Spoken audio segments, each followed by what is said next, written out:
karena persoalan ini, ya, kemudian saya mencoba untuk berpikir dengan staf saya tentunya, bagaimana kita bisa membuat satu terobosan yang bisa meningkatkan partisipasi masyarakat, terus kemudian bisa lebih mudah dan lebih cepat dan lebih transparan. Nah, tadi Mbak udah nyobain kan, jadi artinya dengan kita menggunakan barcode ini langsung kita akses, itu pun sudah langsung di tampilan depan.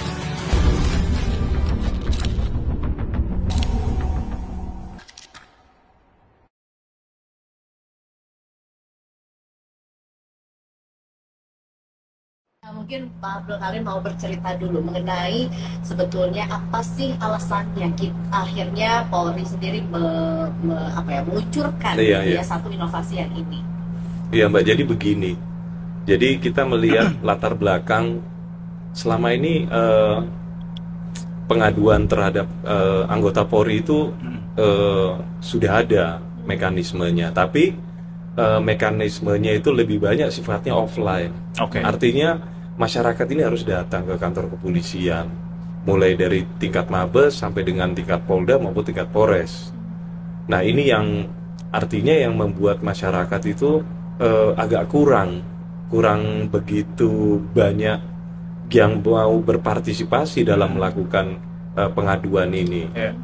Nah, saya melihat karena persoalan ini, ya, kemudian saya mencoba untuk berpikir dengan staf saya tentunya, bagaimana kita bisa membuat satu terobosan yang bisa meningkatkan partisipasi masyarakat, terus kemudian bisa lebih mudah dan lebih cepat dan lebih transparan. Nah, kemudian kita dapatlah satu formulasi seperti ini, ya, dengan menggunakan QR code, Yanduan. Karena kan masyarakat kita, apalagi kaum anak-anak muda sekarang, Gen Z ini kan semuanya udah pakai QR code bayar, mau ini semuanya sudah pakai handphone semua. Iya. Nah, tadi Mbak udah nyobain kan. Jadi artinya dengan kita menggunakan barcode ini langsung kita akses, itu pun sudah langsung di tampilan depan. Betul. Jadi ini sebetulnya yang juga Detikers lagi lihat di layar Detikers ini mudah banget. Kalau mungkin juga kalau Detikers sempat lihat di jalan juga sebenarnya sudah disosialisasikan juga gitu ya. QR code-nya tuh bisa, aku sebenarnya sempat menemui juga, tapi di Bandung ternyata ketemunya. Jadi aku kira itu adalah untuk aduan, masih bingung sih maksudnya itu untuk aduan apa ya gitu. Begitu masuk ternyata langsung masuk ke yanduan.propam.polri.go.id. Nah, nanti akan langsung diarahkan ke form pengajuan aduan. Jadi sebenarnya ini yang salah satu yang menarik adalah meningkatkan partisipasi masyarakat. Mungkin masyarakat juga masih ada yang segan atau takut atau bingung mungkin gitu ya Pak. Iya. Jadi dengan adanya mekanisme seperti ini, partisipasi publik semakin meningkat Mbak ternyata kalau saya lihat.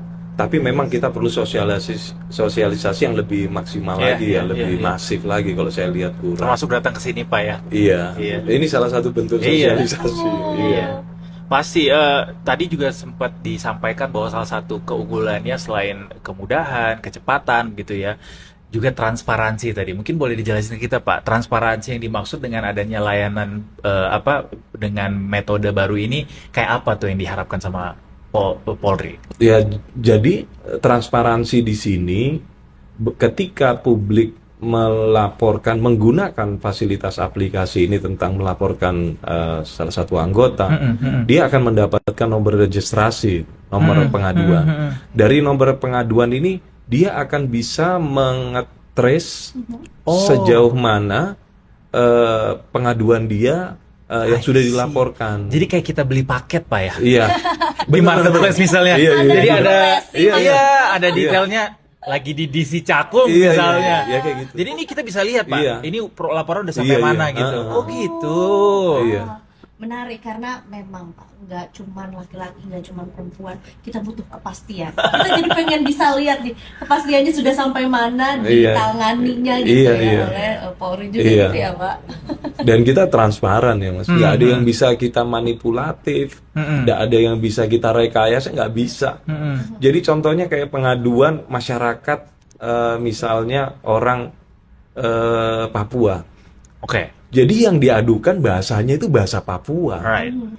Misalnya yang mengadukan itu masyarakat Maluku. Jadi bahasa yang diketik itu bahasa orang-orang Maluku. Begitupun Sumatera, ini nggak bisa kita rubah-rubah, kita rekayasa, nggak bisa. Jadi betul-betul murni. Itu tadi transparansi tadi yang dimaksud juga ya. Dan ini juga menarik juga soal tagline dari program Yanduan ini adalah sekali klik aduan sampai ke Propam. Iya. Karena memang juga begitu Detikers nih. Nah ini mumpung lagi ditayangkan juga. Memang ya mudah juga sih, tinggal memasukkan data diri gitu ya. Kemudian nanti disertakan juga kronologi begitu ya. Iya, kronologi. Dan kalau bisa ada bukti gitu ya, disertakan juga gitu. Betul. Kan sekarang juga kalau misalnya kita lihat ada oknum yang nakal gitu ya, kayaknya dikit-dikit memang langsung nyalain kamera gitu, bisa langsung dimasukkan ke situ juga ya Pak ya. Jadi salah satu kita mencoba menerapkan program baru ini, sebenarnya kita mencoba untuk menghilangkan no viral no justice sebenarnya. Salah satu bentuknya itu. Jadi nggak perlu harus tunggu viral dulu, lewat ini kita bisa langsung proses juga kok gitu. Iya, artinya di sini kan kita sudah memberikan beberapa fitur yang ada. Misalnya masyarakat melihat di situ ada perbuatan anggota Polri yang tidak sesuai dengan etika ataupun yang mencederai organisasi, yang mencederai masyarakat, dia cukup merekam, ya kan, atau memfoto. Kemudian masuk akses ke sini kan, di situ ada aplikasi, ada attach filenya juga kan. Jadi dia bisa menggunakan fasilitas itu, bikin kronologi, kirim ke kita. I see. Dan terobosan ini juga sangat perlu diapresiasi karena ya ini berarti bagian dari bahwa Polri juga menerima begitu kritik begitu Pak ya dari masyarakat. Kalau memang ada pelanggaran-pelanggaran yang ditemukan di lapangan, kami bersedia untuk bisa langsung memberikan respons begitu. Iya, betul. Ada jaminan nggak Pak, berapa lama misalnya akan kemudian direspons ketika aduan itu disampaikan? Jadi di SOP-nya yang sudah ada, ketika publik sudah mendapatkan nomor registrasi dan sudah diterima, itu 1 kali 24 jam wajib pelapor harus dihubungi oleh pihak Propam, harus sudah direspon. Kalau tidak terjadi itu Pak, kita bisa lakukan apa? Nggak bisa, karena kontrolnya di Mabes. Oh gitu. Nah jadi pasti harus dilakukan berarti. Kalau nggak dilakukan kan kelihatan kontrolnya dari Mabes. Dari Mabes yang akan mengingatkan ke Polda-Polda. I see. Jadi mekanisme ini dari Papua sampai dengan Aceh langsung masuknya ke Mabes. Masuknya itu ke di Propam. Nomornya hanya 1 nomor registrasi. Iya. Jadi nggak bisa dilangkau, ditipu-tipu tuh ya. Nanti habis dari di Propam, kemudian kita bagi Polda ini, Polda ini, Polda ini. Berarti arahannya top down tuh. Iya, top down. Wow. Iya ya, nah ini juga jadinya ya dua arah juga, masyarakat ikut berpartisipasi juga dan kemudian juga jadi satu momentum juga rekan-rekan dari Polri juga jadi jangan sampai membuat kesalahan. Nah gitu justru itu jadi bagusnya yang saya rasakan memang anggota di lapangan ketika melaksanakan tugas itu lebih berhati-hati karena ya kamu dimanapun juga kamu diawasin sama masyarakat dengan bisa menggunakan fasilitas ini. Gitu. Meskipun nih Pak ya sebagai masyarakat juga pasti ada kekhawatiran misalnya kalau ada aduan seperti itu, apalagi misalnya kasusnya juga cukup berbahaya atau serius gitu.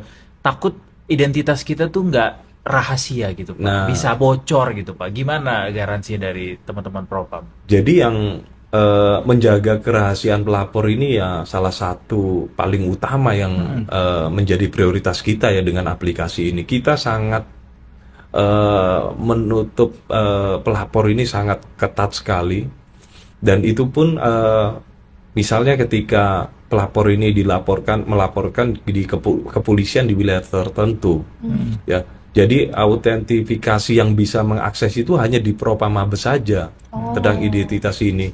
Jadi dia misalnya yang dilaporkan personil Polda. Jadi kita tidak akan bisa men-share identitas pelapor ini ke Polda itu karena yang tangani Mabes. Gitu. Kalau misalnya yang dilaporkan personil anggota Polres. Jadi pelapor ini tidak akan kita share sampai ke tingkat Polres, hanya di tingkat Polda saja yang komunikasi. Jadi sampainya Polda tapi Polda. Pak. Kalau yang dilaporkan soal Polda hanya akan sampai Mabes. Oh, jadi tingkatan di atasnya. Iya, iya. Jadi kita betul-betul jaga privasi dan sampai sejauh ini tidak ada ya. Karena nggak akan pernah ada Pak tidak ya. pernah ada karena sistem kita sudah membuat seperti itu, tidak bisa diakses sembarangan. Top. Ya, itulah yang diinginkan masyarakat pasti. Betul ya, kerahasiaan data diri gitu dari masyarakat yang juga melakukan pelaporan, karena ya itu tadi dia balik lagi ini kan untuk meningkatkan rasa ini kan negara, kita harus bisa menjaga bersama-sama gitu. Jadi partisipasi masyarakat juga sangat diajak untuk lebih lagi gitu. Ini kan baru di launching di bulan Oktober 2025 lalu juga. Nah, bagaimana nih Pak? Apakah akhirnya ada peningkatan jumlah pelaporan dibandingkan dengan dulu yang mungkin harus agak sedikit repot-repot gitu ke kantor polisi? Iya. Jadi dulu sebelum aplikasi ini saya launching ya, itu kalau manual sebelumnya seluruh Indonesia kurang lebih 300 laporan pengaduan.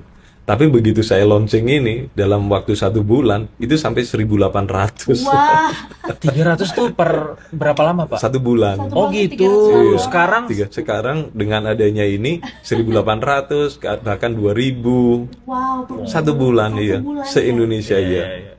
Pak Abdul Karim gimana nih itu respons ini? Ya, artinya begini, saya malah justru bersyukur ya.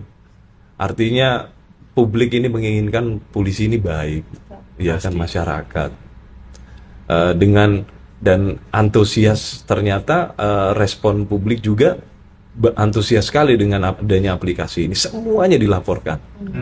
Bahkan AC mati di ruang pelayanan pun dilaporkan. Oh gitu. Iya. Tapi itu masuk kategori yang bisa dilaporkan Pak? Bisa, semuanya kita laporkan. Jadi kalau misalnya kita ke kantor polisi nih, kita mau ngurus apa ya, misalnya SKCK atau apalah, terus ada layanan yang terhambat gitu, misalnya yang kita rasa ini kayaknya nggak sesuai SOP deh, itu bisa kita laporin? Bisa. Wah, ngelapornya langsung ke Mabes cuy. Diterimanya langsung sama bapak lagi. Dan itu udah kejadian, ada di beberapa wilayah itu kan, dia bikin SKCK Mas. Oh, gitu. Terus publik AC-nya mati. Dia fotoin, dia kirim pengaduan ke Mabes. Begitu masuk ke saya besok pagi langsung kita respon ke Polda. Benerin tuh AC sekarang gitu ya. Yang lain nggak sampai tembus. Kamu lupa servis ya kemarin ya. Langsung diganti baru besok sudah ini seperti itu. Berarti tapi beneran AC-nya emang bermasalah? Bermasalah. Oh gitu. Berarti ya masyarakat yang melapor juga nggak mengada-ada ya. Iya betul. Iya. Karena kan memang harus dia kirim foto, video, buktinya. Jadi memang juga masyarakat juga yang nggak boleh asal melaporkan juga ya, harus jelas dulu sebetulnya duduk perkaranya. Tahu juga apakah ini bagian dari Polri atau bukan gitu ya, dan kemudian menyertakan buktinya juga gitu ya Pak ya. Karena takutnya nanti malah segala sesuatu malah dilaporin lagi ke sini gitu ya. Betul. Tapi memang kan di situ kan ada beberapa tahap yang harus dilewati ya, sehingga dia bisa diterima laporannya. Kalau beberapa item itu dia nggak melakukan, dia tidak akan bisa diterima. I see. Pak, tadi kan disebutin salah satu contohnya itu AC rusak gitu misalnya. Bisikin ke kita dong Pak, sejauh ini pola pelanggaran yang dilaporin tuh kayak apa sih yang paling banyak diterima Pak? Kalau sekarang ini yang paling banyak itu menyangkut tentang masalah penyidikan ya, penegakan hukum. Jadi masih banyak publik yang melaporkan, mengadukan masalah proses penanganan tindak pidana. Nah, ini masih kurang lebih hampir 40% paling besar. Nah, kalau menyangkut hal ini kita berkoordinasi dengan pihak Wasidik, baik tingkat Bareskrim maupun tingkat Polda. karena itu kan bukan kewenangan Propam ya. Tapi tetap semua kita salurkan, disampaikan dan progres update-nya tetap akan kita informasikan sampai sejauh mana penanganan kasus tersebut. Jadi yang paling tinggi saat ini ya masalah proses penegakan hukum, penyidikan itu yang ditangani oleh Barreskrim maupun di tingkat Polda. Nah itu kan bukan Propam yang ngurus, makanya ya akhirnya koordinasi ke divisi terkait gitu ya. Tapi ketika kita temukan dalam proses penyidikan itu, di situ kita temukan ada penyalahgunaan wewenang, ya kan, ada kesewenang-wenangan penyidik, terus ada unsur-unsur yang melanggar kode etik di kepolisian. Itu juga kena tegur sama Propam. Itu apa-apa. Langsung Propam bisa ngambil alih. Kurang lebih seperti itu. Namanya juga polisinya polisi ya. Hasil langsung ditindak gitu ya. Berarti indikator keberhasilannya apa Pak untuk menentukan bahwa layanan ini